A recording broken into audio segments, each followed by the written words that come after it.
For the third year and counting, Richard Skipper has been celebrating the artists you love. And what are some of the things that you've really run out of time, and we've got to talk about your latest. I want to go back a little bit, first of all, and celebrate a true legend. Richard Skipper is all about celebrating life, art, and his guest body of work. And did you pursue performing opportunities while you were in high school? Please join us while he showcases these diverse and talented individuals. Here's Richard Skipper.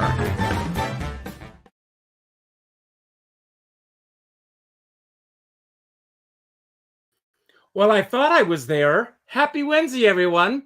Happy Thanksgiving. Happy Thanksgiving. Happy Groundhog's Day. What is this? Oh, Phyllis. It's a crazy, all kinds of crazy things just happened before we went live. Happy Groundhog's Day. How are you? Thank you very much. So how are you celebrating today?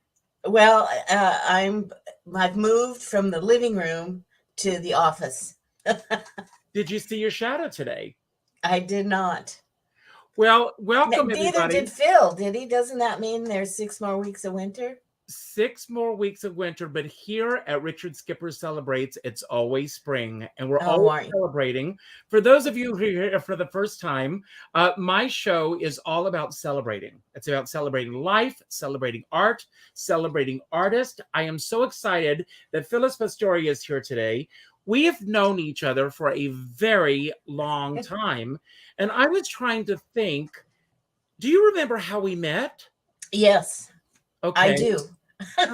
How did you I was working at Rose's Turn, and you were working at Marie's Crisis next door. And we would get bored. And so I would go next door to see what was going on at Marie's. And we started chatting and this and that. And then occasionally, like I would stay at Marie's and you would go over to Rose's Turn, and we'd just sort of swap places and do little guest spots and things like that. And that was my first memory of meeting you. Wow. Weren't those exciting days on Grove? Yeah. They were just so much fun. So, it was just a great time in the village, and great time for Piano Bar in general. They were just hopping back then. 88's was still open, and Mama's, of course. The duplex. The original duplex. And Brandy's uptown. 5 Oaks. The 5 Oaks. It's so interesting. So many of us hit New York, it seems, at the same time. And thank God, I'm knocking on wood as I say this, so many of us are still around. I was just thinking that same thing. Doing our thing and being out there. Well, there are all kinds of interesting things that are being celebrated today, and I want to talk about a few of them. First of all, February is American Heart Month. So everybody, do whatever you can to take care of yourselves. We want you to be around for a long, long time. As we said, today is Groundhog Day. So Puxatawny Phil did not see a shadow this morning. So 6 more weeks of spring or winter. So that's ahead for us. And there are a couple of things that are being celebrated today. Let's see, now this is something you may not even knew existed. It's Groundhog Job Shadow Day. Oh, I did not know that. My goodness. I did not know that this is a day that celebrates those guys out there and women who are responsible for making sure that this, and thank God, I'm sure that Bill Murray, who, believe it or not, is a neighbor of mine. Oh my. Is very happy that every year on this date that he begins to trend yet again. Yes. So thanks God for Twitter and that happens. And it's also National Hedgehog Day. Did you know that? The things you learn, Richard, the things you learn. And the things that you are going to learn right here, because, but it says, of course, that the hedgehog, of course, is always in the shadow of the groundhog. That's true. But Richard, do you remember a woman named Helen, whose last name I can't remember, McGinty or something like that? Anyway, David Brunetti used to play for her, and she wrote all of these fantastic novelty pieces. Mm-hmm. And she did a show at Mama's, and one of her songs was Groundhog Day. And I'll never forget it. She was the cutest little woman, and it just went on and on about Groundhog's Day. But the big punchline of it was, "Hooray, it's Groundhog's Day." And she was so cute. Oh my God, I don't remember that at all. David Brunetti is out there. Please send me a track of her singing the Groundhog's Day song. I hope that he'll get that to us. Now, I want to, first of all, someone sent me this incredible thing, and it's called Best Self. Here it is.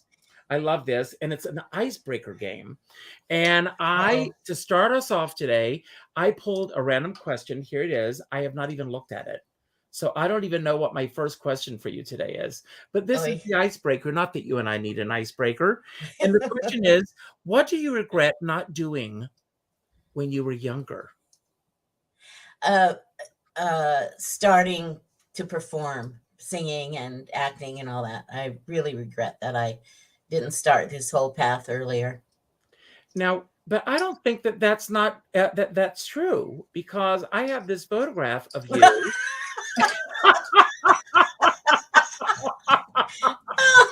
Well, yeah. Well, I'll tell you a story about my accordion career. We did not plan this, folks. Look at those bangs. My mother cut my bangs and my brother's hair too. You can tell because she was just so bad at it. Oh my God, I love this. Now, which one are you? I'm the one in the middle with the awful bangs, and my little brother in front, and my cousin Kathy. Her mother was German, so see how straight those bangs are.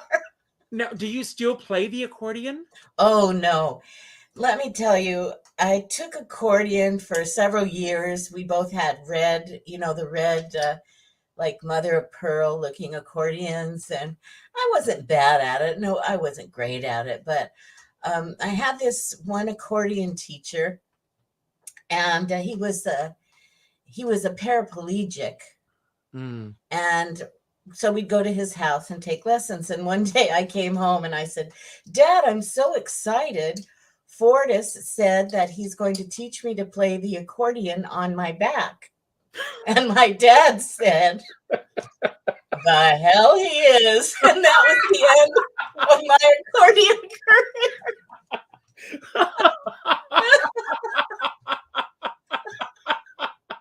Oh my God. So it was a very short-lived career. Oh my God. Well, I interviewed Connie Francis last year, and she started out playing the accordion. And I said, "Do you still play the accordion?" She's, "Oh God, no." She said, "As soon as I could get rid of it, I got rid of it." But I know that you grew up in Colorado. I did. And when obviously you had the accordion, but when did you have this dream of stepping out of Colorado and pursuing a career? You said you wish that you had started earlier. Oh yeah. What was the dream there, even though you weren't pursuing it? I think, yeah. I always sang in choir in high school, and I loved that. I remember being in a play in the 3rd grade, and I was involved in variety shows and things like that all through my school year. But to have it actually be a career never occurred to me. And my parents, that just wasn't their thing. It was like, you either you get married and have children and this and that, or you get a job and go on. So I was very thrilled that my father encouraged me into college, because many of my cousins, one of my cousins did not go. Her father wouldn't allow her to go. It was secretarial school or not. So I was very thrilled that my dad did that. But I didn't really start singing until I was in my 30s. Wow. Really? Professionally. Yeah. I had a career as a vocational rehabilitation counselor. I have my master's degree and did that for many years. I moved to Oklahoma because I was in love, and then that didn't work out as I had planned. Take us off course. Yeah. And so I moved back to Colorado, and at that time I started doing children's theater with my cousin, who was the director of this children's theater group. And she gave me a solo in one of the shows. playing guitar, playing inchworm on the guitar, and singing. And it felt like there was a little piece of me that had been missing, that Phil. She was a great mentor to me, my cousin Kathy. So now, did you grow up in a household that was surrounded with music, or I mean, obviously the accordion was there, but I grew up in a television household. Did you grow up in a household like that as well? well, yeah, but I grew up with Ed Sullivan on television. I grew up with Your Hit Parade Mm-hmm. on television. That was a big family focal point. My dad would go out and get burgers and fries and milkshakes, and we'd all watch Your Hit Parade. My mom always had the radio on, and sadly always sang with radio because my mother could not carry a tune in a bucket. She was just terrible. My dad had a good voice, and some of my aunts. But as far as performing, actually performing, no. My cousin Kathy was the first one that I recall she was a great actor and writer and director in high school. And I kind of, speaking of following in someone's shadow, I followed in her shadow. And she eventually, as I said, gave me a solo in one of the children's theater shows. And one of the best pieces of advice I ever had for performing. I was playing the guitar, inchworm looking folk singery, and she said, "If you don't get that folk singer look off your face, you're out of the show." And from then on, now what exactly is a folk singer look? This. But Phyllis, you've also, I mean, so you had a natural gift. You didn't have formal training. I didn't start training until I started working. I was working and attending bar in Denver, and there was a band, and I was singing into the soda gun, as you do, as a bartender. And the band leader said, "Are you really singing?" And I said, "Well, yeah, there's nobody else here but me." And he invited me up to sing with the band, and then invited me to these contests. And I won the contest. Then they finally disqualified me. I couldn't go anymore. And then I met a pianist. Was it because you were constantly winning? Yeah, I was constantly winning. And then I met a pianist at that bar. And from there, I met another pianist. And then from there, I met Bruce Barnes, who eventually became my dear friend and my accompanist for many, many years. In Denver. We were a team. We were a pair. And it was because of that I decided to move to New York. So I was well into my 30s. I think I celebrated my 40th birthday here. So what was the deciding factor for you to make the move to New York? And what was that transition like? I came to New York when I was 18. And making that move at 18 was daunting. I mean, already at 30, a lot of people are settled in. For you to do that is quite, a feat in itself. Well, I was settled in, and I think that's what kept me from getting involved in theater, because I couldn't afford at that point to do summer stock or whatever, and live on that kind of money. By then I had bills and this and that. But Bruce had decided he wanted to move to New York because he just felt like this is where he wanted to be. And I had to make a decision, and it was either come to New York and realize that Bruce and I would probably not continue as a team, or stay in Denver. And I went, it was the most difficult decision. I can't even, I spent a year in a group therapy over it with this women's group. And it was the same anxiety of leaving.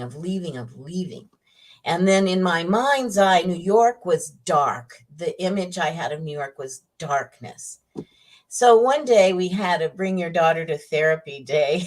And this woman's daughter said to me, people don't move to New York.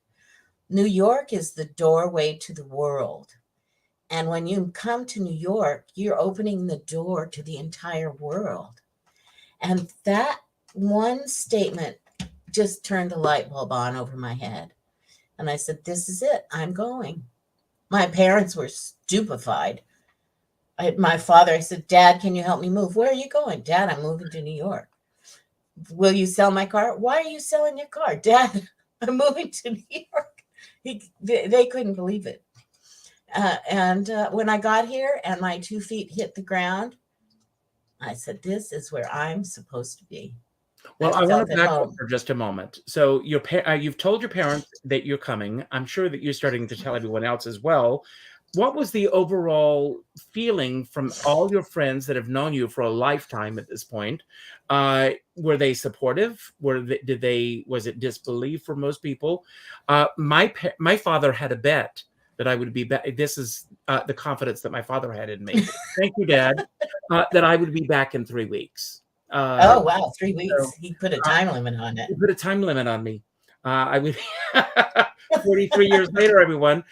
My father said that I would be back in 3 weeks. He really had no confidence that I would be able to stick it out.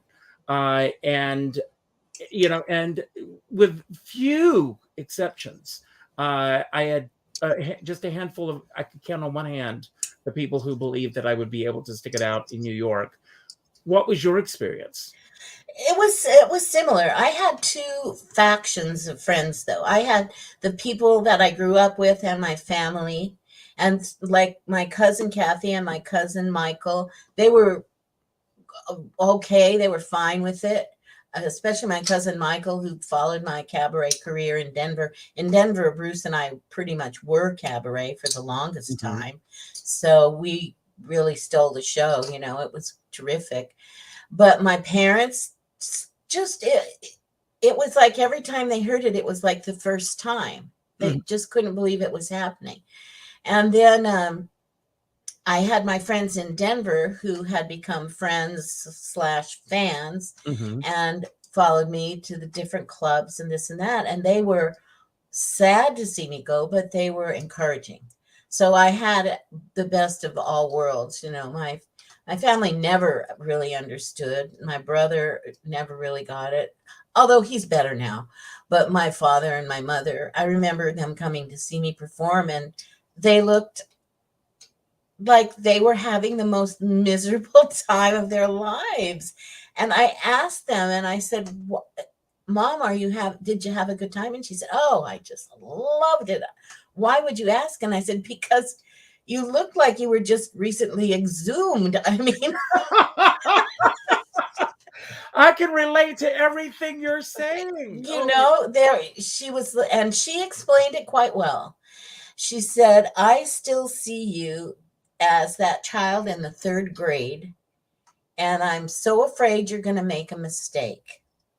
And I said, well, if you'd have paid attention, I made several of them, but nobody died. We all had a good time. You just forged. And yeah, she was always very surprised about the whole thing, about my travels, the traveling to Greece and all over the place. She never understood that. Why I was leaving a good job, because I had a job as working in a law firm along with my travels to Greece. I was very lucky. And she's like, you better not lose that job. I don't want you to lose that job. And she never could understand that they were actually paying me to sing there. I know. So it was how it is. It's a constant battle. And at some point you just have to throw your hands in the air and say, well, they're just not going to get it. Even when you're in your, you get your equity card, you're in a professional show, you're getting paid to do this. When are you going to get a real job? You have no idea how hard I work at this. So, but I want to get back to the move to New York. I want to talk about the transition. How did it happen? First of all, did you have friends here? How did you find a place in New York? How did those feet land for you in New York? In the course of my time in Colorado, Bruce and I used to go to Aspen all the time to the jazz festival in the summer, the music festival. It wasn't a jazz festival. And I met a woman there who was an opera singer, and she lived in New York. So she said, if you come, you can stay with me. So I did. I stayed with her for a few months, and it was, a tiny studio apartment. I stayed with her. I got a job right away because, as I said, I have my master's degree in counseling. So I had a job when I got here at Rusk Institute for traumatic brain injury. And I was doing vocational evaluation there. And then shortly after that, I got a job at Don't Tell Mama at night. So I was working 8 a.m. to 4 p.m. at the hospital, and then 9 p.m. to 4 a.m. in the bars. It was a rough year. I know. But how did you know to find a job at Don't Tell Mama? I'd heard about it. I remember Bruce had made a visit to New York, and he sent me a videotape of Rainey Cole and Michael Murata singing "Darn It, Baby, That's Love" in the bar. He goes, listen to this. And so I knew about Don't Tell Mama. And I had auditioned. I'd set up an audition to do a show there. And that was horrifying. That was because in those days, you didn't just call Sydney and sign up. You had to audition. And I thought they'd just hate me. They were like, what you see on television, the auditioners with the deadpan. Thank you. We'll be in touch. And I said, well, that's it. If this is where I'm supposed to start, I'm sunk. And a couple weeks later, they called and invited me to do a show. And then after I'd done a couple shows there, and I'd left my job at the hospital, I asked if I could sing. I could work in the bar. And my father was a bartender. I grew up in a bar. I'd always tended bar or waitress or something. So it wasn't like I didn't have any of those skills either. So I got a job singing and slinging. Well, as someone who has worked in that world, it takes a certain type of a personality and a mindset to be able to work in that kind of an environment and to keep going. And anyone who thinks it's fun and games, it's not. It's hard. It's a very hard job. But I remember it didn't seem like it was that long that all of a sudden you became acclimated in the community. Oh, yeah. And you were welcomed with open arms, and you were very much a part of the community. And community being the operative word. Talk about the very beginnings for you and getting known and getting welcomed into the community and what that experience was like for you. Well, I was really fortunate. One, I had my pianist with me. Bruce and I started doing these shows together, so I wasn't scrounging. I had my own style. And I remember Irv, I did a show at 88's, and Irv invited me to do a show there. And he invited Bob Harrington from backstage to review the show. And Bob Harrington really, really liked me and really took me under his wing. He was truly just fantastic. And because of that started it. And then I was, always looking for material, and I met a guy named Bob Ost. Oh, yeah, true. You know Bob. Yes. And Bob had a whole catalog of things, and he invited me to sing some of his pieces at some of these MAC showcases. And it just sort of happened. It just sort of snowballed. But I would say that truly Irv taking me under his wing and inviting Bob Harrington was the real foot in the door. They really helped me so much. So I guess it was around 12. I've lost track of the years because since COVID. But Danny, my husband, and I, we took the only cruise that I've ever been on. We went on a Windstar cruise, and we went to Greece. A Windstar cruise is very special because it was only 150 passengers and a crew of 80. So it was 5-star all the way. But we went to Mykonos, and I'm just wandering along, and I found this cute little piano bar We were there during the day, so we did not get to experience it at night. And I walk into this piano bar, and I'm looking at the walls, and there's your picture, and with my mouth open. Yes, and DJ Bradley. Yes. Yeah, God bless him. And I'm going to tell a joyous, sad story, and then I want to talk about this, because I could not wait to get back and call DJ and tell DJ about walking into this bar that I found. And it was just this kismet moment. And he said, "Oh, Richard, I am so excited. I'm leaving tomorrow to go back." And that was it. And, oh my gosh. And that was, we spoke the day before he left to go back. And of course, you know that he passed away. Yes. Right after that. And it was such, but the fact that I was there, I saw those photographs, and I called him. There was New York City cabaret was all over the walls of Greece. And yeah. How did that happen? Well, I had met back, a good friend of Bruce who lives in Aspen is David Dyer. And David worked at the Crystal Palace in Aspen, which was a big dinner theater in Aspen. Rick Chrome used to write specialty material for them, and they did a lot of this political stuff. And David was the pianist and musical director, and also the sommelier there. Well, David was a good friend of Bruce, and David had been traveling to Greece and stumbled on the piano bar. And he was like, the Crystal Palace had seasons, and he took a summer season off to travel. And he ended up in the piano bar in Mykonos. And they had just fired their pianist. David sat down and played. They fell in love with him, invited him to stay, and he stayed for the rest of the summer. So every year, since I'd met David, he was telling us about this piano bar in Mykonos. And one year, and it was in 1990, maybe 92,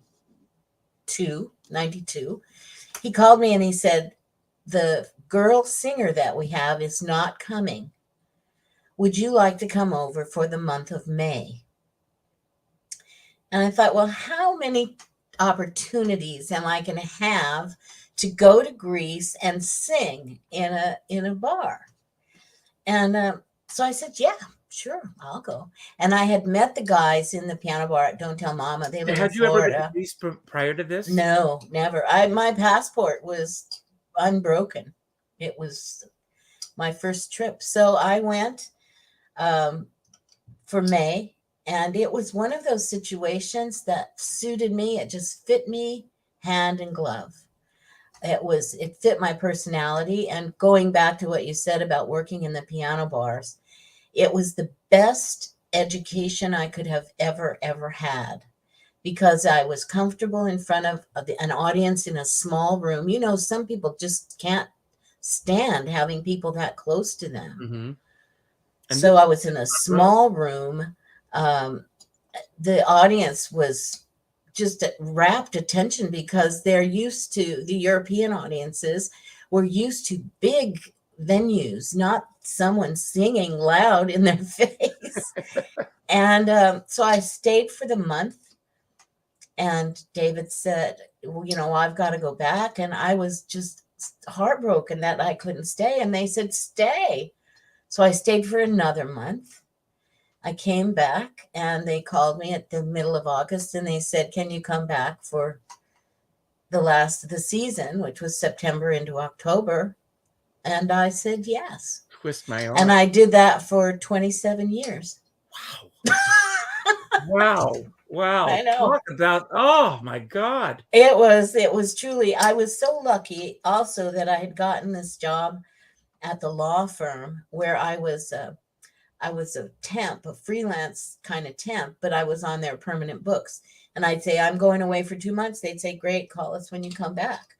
You know, so when I left Don't Tell Mama and stopped working in the bars, I had that kind of permanent job that I needed for my Italian parents and that tape that was constantly running in my mind.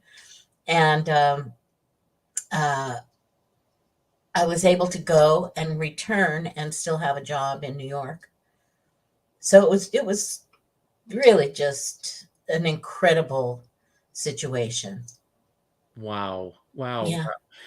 What are the life lessons that you learned 27 years performing in the same venue? Obviously, the love, I loved Greece. I mean, Danny and I are hoping that we're going to get back there someday when we're still hopefully younger enough to enjoy it. But what was it for you that kept you going back year after year after year? Well, for one thing, it was the joy of having just one job. Because in New York, I was working in the piano bars. I was working in the law firm. In those early days, I was working at the hospital. And even having... Excuse me for interrupting, but did they provide your housing as well? Yes, housing. Wow. And yeah, and pay at the night. The first years we paid our own air. And then as they saw that it was working really well, they paid air. So it was really, it was a real job. It was a real singing job. And the thing for me was that it all clicked. That was what I was supposed to be doing. That's when I was finally totally content. And it was the sea, the sun, the people, the food, it felt like my life, my heritage. I'm Italian, but I'm, Sicilian. So the food and the people were so similar. Mm-hmm. The people were so kind. The European audiences were phenomenal. And I still have some of my dearest friends in the world that I've met in Mykonos that live all over the place. And so it really gave me a total life. It really gave me a full, satisfied life. And jumping around here, how did you get involved with Lyrics and Lyricist? Because you also did a lot of work with them over the years.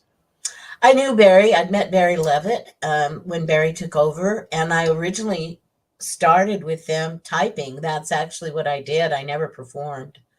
I typed the script. So I worked with Barry and his wife, and I was involved with the Lyrics and Lyricists on that end of it, on the technical end of it. But I sure got to see all the shows and loved Barry Levitt. What a wonderful man and an amazing pianist, just fantastic pianist. So as you're doing all the cabaret work over the years, did you also pursue, in addition to that, an acting career in theater? Because I know that you've done a lot of film work and commercial work, which we're going to talk about in a moment. But did you also pursue a theatrical career as this was going on? Or did you not have the time to do that? I didn't have the time. And by this time, as I said earlier, I was old. In order to start with being non-equity and all of that, I would have had to start doing something in summer stock or community theater and like that. And I did not have the time to do that. And nor could I afford at that point to take a summer stock job earning, what kind of money they earn. I just couldn't afford to do it. That's the true reality of it. Well, so I always loved singing show music and show tunes and those beautiful standards and stuff like that. But also I found that with cabaret, I was able to put my own spin on them. And it didn't matter what type I was, or if I was a man, or if I was a woman, or whatever I was, I could sing whatever I wanted. And so that's the path that I chose. Well, looking over the overall arc of your career since first arriving in New York, do you feel that you've actually mapped out a career?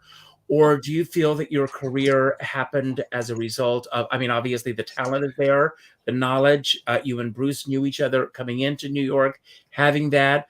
Do you think that you mapped out this career that you've had, or do you feel that it's happened because of a lot of the circumstances that have happened because of the people that you've met along the way? That's B, absolutely the second one. There was no mapping. The biggest decision I made was moving here. Mm-hmm. That was the only thing that was planned. I found a place to live. I had met through cabaret all kinds of people from all over the place. As I said, the training that you get in those cabaret rooms really helped me with my performances and my relatability on the stage. When I first started singing, I was so shy. I didn't talk at all. I didn't speak. There were no stories. There was no patter in between. And it was just a matter of necessity that I started that. And I learned and developed those skills in the piano bars. So everything that happened sort of happened by accident once I got here. Once I moved here. That was not an accident. And before we move on to the next phase of your career, let's look at the changes that you've seen happen over the course of X number of years in cabaret. What are the things that you've seen in as far as the changes that you absolutely love about the business changing? And what are the things that you really miss about those early days that were in place when you first arrived here? Well, I don't spend much time in the bars anymore. I still find them exciting. It's fun to go for a visit. But the thing that I am so wildly impressed with are the talent that live in those bars. Those girls that sing at Don't Tell Mama, honestly, I get tears in my eyes just thinking about how brilliant they are. And, Elaine Breyer, who's been there forever and ever, and she still got the same energy and love for it and voice, and people just adore her. Mm-hmm. And yet she is completely different from the whole other group of the younger girls that are belting and singing Defying Gravity in a key above the original key. It's mind-boggling to me. Mm-hmm. It's just, I think they're phenomenal. The thing I miss is that in the early days, people came to those bars to hear the music, and it didn't have to be pop or something they could sing along with or scream along with or clap along with. I remember Heidi Mollenauer, who used to sing in the bars, and she used to sit on the piano and sing these little tiny songs in this beautiful clear voice, and you could hear a pin drop in the bar. Mm-hmm. Mm-hmm. And I think those days are fewer and far between now. I miss that. And also I was fortunate enough, and you too, when Nancy Timpanero, Christine Zbornak, Alison Briner, all those people were working in the bars, and it was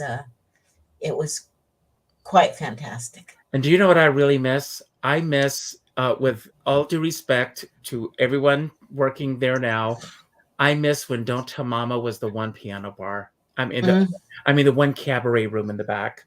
I saw Lena Katrakis for the first time. I saw Nancy Lamad. I saw Karen Mason, Jennifer Lewis, so many people, and they would Billy Porter. Remember Billy used to come in and sing duets with Bobby Smith. Yes. 10 minutes ago in the front piano bar. Yes. And they, and whoever was on set, they would come in and they would make an announcement, and they would say, Lena Katrakis is going to be doing a show in 15 minutes. If you want to see the show, let your waitron, which is the word they were using at the time, know that you're going to see the show, and your drink will count towards your 2-drink minimum. Oh, yeah. Because they did what they could do to get those people into those rooms. And then it became competitive. The piano bar was competing with the cabaret room, and the magic left for me at those. And I understand it's a business, and I understand that they need to do what they need to do, but I miss those days. I mean, I don't want to disparage anyone, but the truth is the business was when Irv opened the business, Irv knew about Piano Bar. He had the concept of Piano Bar and what it could be. And those early days were that. It's the same with the bar in Mykonos. I loved it so much because it was the place where I got to be the singer. I didn't have to wait tables. I didn't have to serve cocktails. And, you sing your guts out. I remember singing my guts out and coming off the stage, and somebody would grab my arm, and I thought they were going to say, "Oh, you were wonderful." And they would say, "Can I have another gin and tonic?" And, it was just soul wrenching.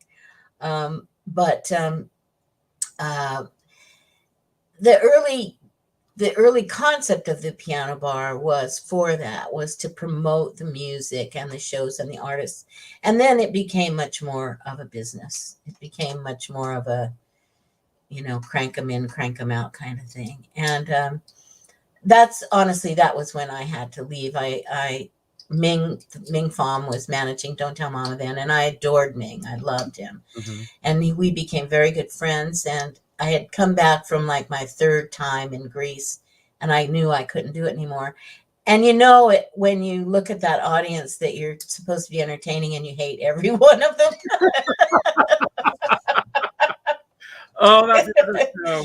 I want to ask about the transition into film commercial work that you did. Oh, yeah. And you do a lot of audiobooks as well. I did. I've done audiobooks and voiceover. Was it an easy transition for you to go into film and television and commercial work? Well, I want to say it's not easy, but I had a pretty easy time.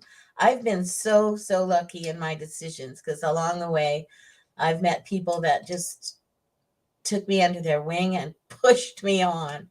And, Bob Harrington and Irv were at the beginning of that for Cabaret for me.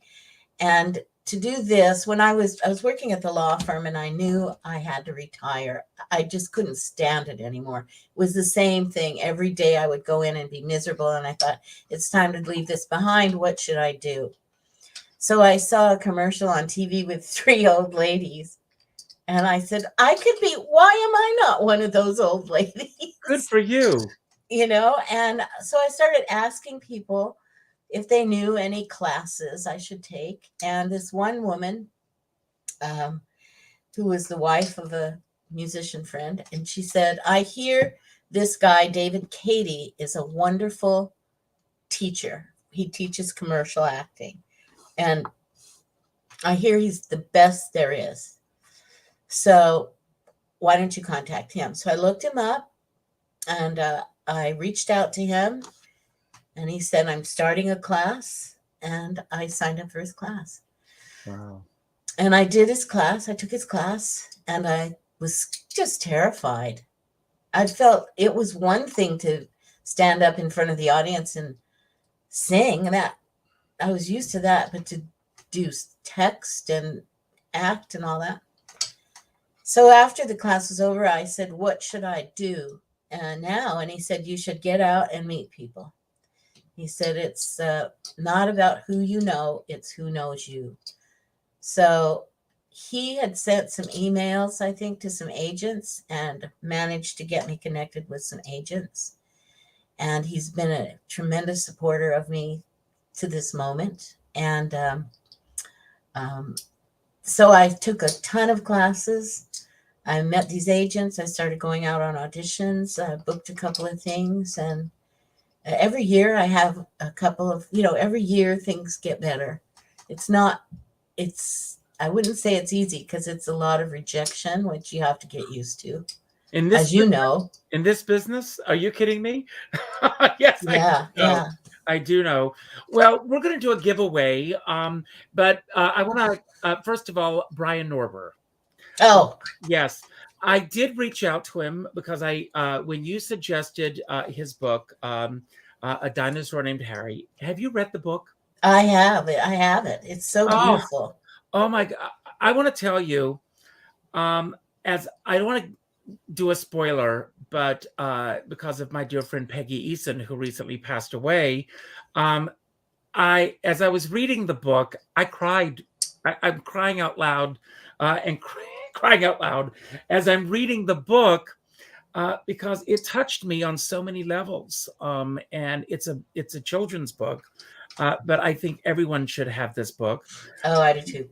And I reached out to him to say we want to do this giveaway, and he said he was happy to. And I wanted to bring him on to surprise you, but he was not available. But he sends his love. Oh yeah. So, but those who know my show, I do this homage to James Lipton inside the Actors Studio. I've got some, I hope, fun questions for you. But while we're doing this, I'm going to bring this up on the screen, and I'm going to show everyone how we're going to do this. So we're going to put this in. I'm going to put in the hashtag Groundhog Day. I'm doing this as we speak, and this is how this works. And then I'm going to we're going to bring this up on screen and see how that works. And I do not, my hands are up here. So everyone, you have to type in hashtag Groundhog Day. Start typing in now. And everybody who types in from this point on will be eligible to possibly win this. And you will also get your EP. Yeah. Yes, with original songs. So my original songs. So everyone start typing in hashtag Groundhog Day. And while they're doing that, I'm going to ask you these questions. And the first question is, who is the one person that you have learned the most from in your career? Oh, gee. I think, apart from my cousin Kathy, I have to say David Cady. He's a wonderful teacher, friend. He himself is an actor. His partner is Evan Pappas, who's big, Broadway guy. And David was in the original company of Merrily We Roll Along. And he knows a lot about a lot. And he's also very honest in his critique. And so I've learned a lot from David. Wow, that's wonderful. When do you most need attention when you're not on stage? Every minute of the day. It's too bad that Danny is not here because he would say the same thing about me.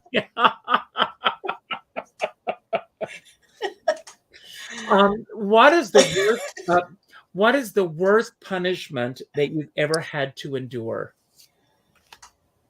Oh, gosh. I suppose being on a diet is always the worst punishment. It's my weight has been my biggest nemesis my whole life, and it's just something I cannot seem to conquer. So that's always a punishment. Wow. What dream are you least likely to ever forget? What dream?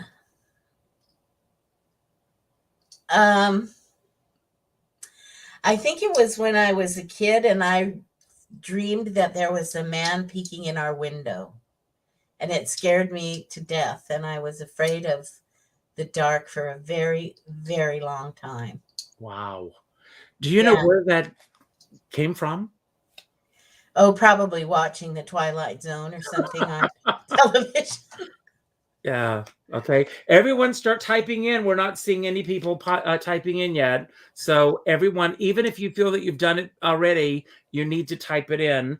Who is the one entertainer that you wish that you could see on stage, either from the past or the present?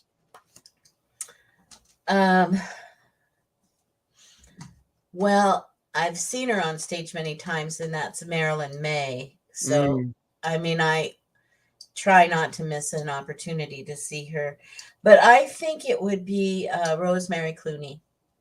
Wow. Did you ever see her live on stage? I never did. No. But we used to watch her. She wasn't used to be on your hit parade. And I used to believe in my heart that we were related. I don't know why. There was absolutely no reason or indication that we could have possibly been related. Me being Italian and she being Rosemary Clooney. But Mambo I remember Italiano. just loving her. I loved her. Maybe it was from Mambo Italiano. Yeah. But the only time that I saw her live was at the MAC Awards. Oh, no kidding. When she was given a Lifetime Achievement Award and she performed. That was the only time I saw her live. And I regret that I never saw her in concert. Yeah. So incredible. In which year of your life, and I probably know the answer to this, maybe we've discussed it tonight, maybe we haven't. In which year of your life do you feel that you changed the most? Oh, 1988. That was the year I moved to New York. Yes. And what is the strongest that you have ever been in your life? I think the strongest I've ever been was when my mother died. Wow. Nobody expected it. It was the reason I went home to visit was not because she was on her deathbed. It just happened. And then 2 weeks from the time I got there, 2 weeks later, she was gone. Were you there when she passed? I was there. It was so bizarre. Because I usually didn't go home in the summer. I would go in the winter or Christmas time. But that year I decided to go in the summer. And when I got there, I saw something was terribly wrong and it just went downhill from there. And it was, honestly, it was awful. I'm so grateful that I was there. Wow. But, it was awful. I'm so sorry. I'm sorry. Thank you. That, but I'm glad that you were there. When my father passed away, I got the call that my father had a heart attack. And I was packing to go to Canada to do a gig. And I had to postpone my trip to Canada. I went down to South Carolina thinking that I was going to go down, see my father, and come back. And I made plans to go home that morning. First flight out to South Carolina. I rearranged everything, took a sleeping pill, went to sleep, and I got a call at 3 o'clock in the morning that he was gone. So oh my gosh. I wasn't able to be home when he passed. So it's difficult. It's so difficult. It's very difficult. And the opposite side of that, and maybe it's the same answer. What was the weakest that you've ever been? I think it was actually when my father died because I was not there. I was at home. I was here and my father was in Colorado. And my mom took care of him and she said, I'll let you know when you have to come home. I'll let you know. And she called me and said, come home. He's gone. I was like, well, you were supposed to let me know before he was gone. So I feel like that was very weak. That whole period was awful for me. So it was bad.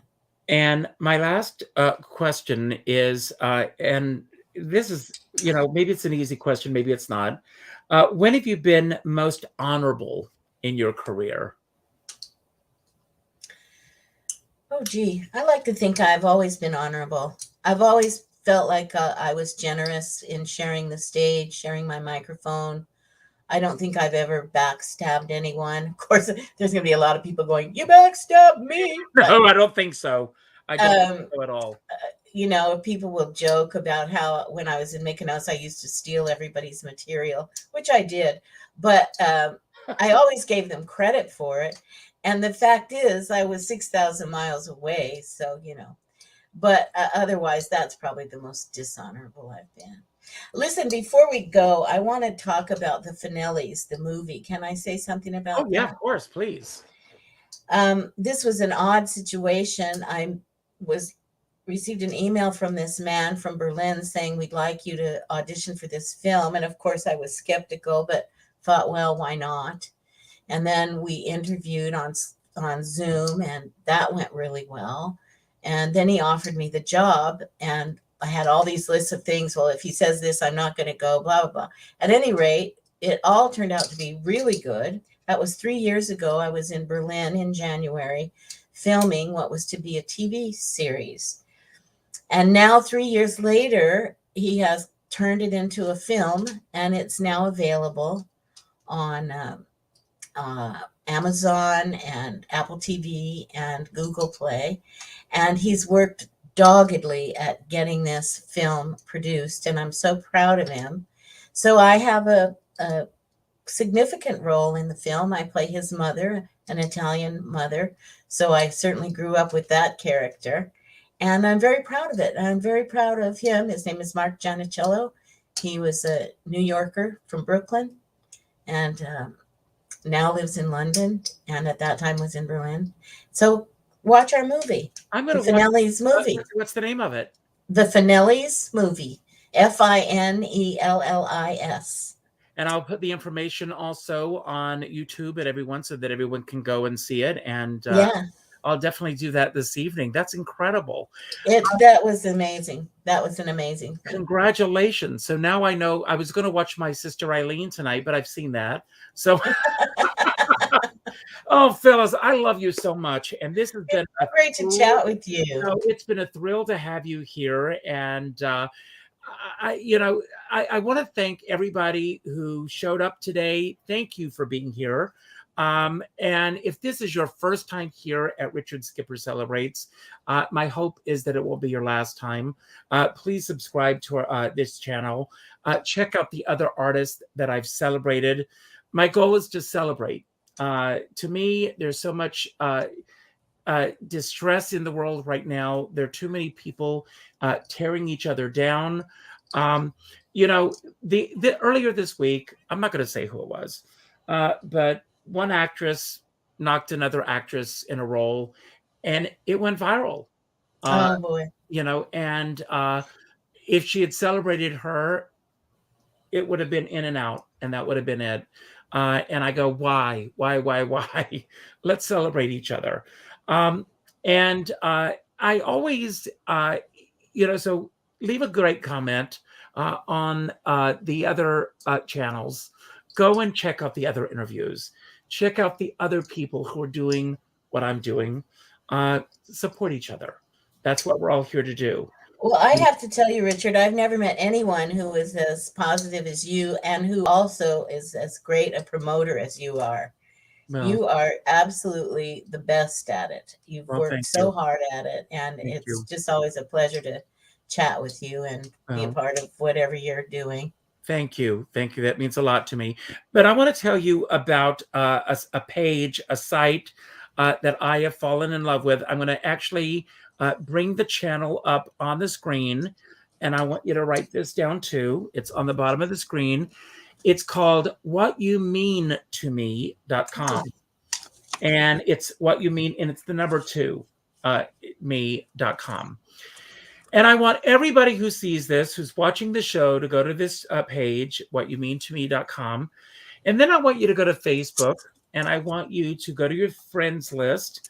And the second name that pops up, I want you to go back to whatyoumeantome.com. And I want you to fill out the form. And I want you to let that second friend know what they mean to you. Because we are not promised tomorrow. I've experienced a lot of loss in the past few weeks. A lot of us have. And it's time that we start telling each other what our friends mean to us. How many times do we see all these people talking about friends that have passed on and what they mean to us? And I go, how exciting it would have been if they had seen that 2 weeks ago when they were still here. So that's what we need to start doing. So do this. My dear friend David Friedman, who I'm sure you know as well, he always says, we're all in this together, but we're not in the same boat. And I always say, if you're going to go out in a boat, make sure you bring a skipper along. Oh, very clever. You're so clever. Yes, I'm going to leave the screen, Phyllis, and I'm going to give you the final word. Anything that you want to say about anything that we talked about today that you want to build upon? Anything that we didn't talk about that you wish that we had? Or just any message that you want to put out to anyone who's watching right now? I want to thank you for the gifts that you've given to the world and that you're going to continue to give. Thank you for all that you do. And you're welcome here anytime. So thank you, Richard. And don't worry about how to end the show, because as soon as you say goodbye, the final credits will roll. Thank you for being here. Thank you. Thanks. For me, I think the greatest, if it's advice that I would have to give to anyone, is to just say yes. Just take those opportunities, because you never know where they might lead. They might lead to a 27-year adventure in Mykonos, Greece, or into a film, or just meeting a wonderful new friend. But just say yes and grab each moment. Thank you so much, Richard. Bye-bye, everyone.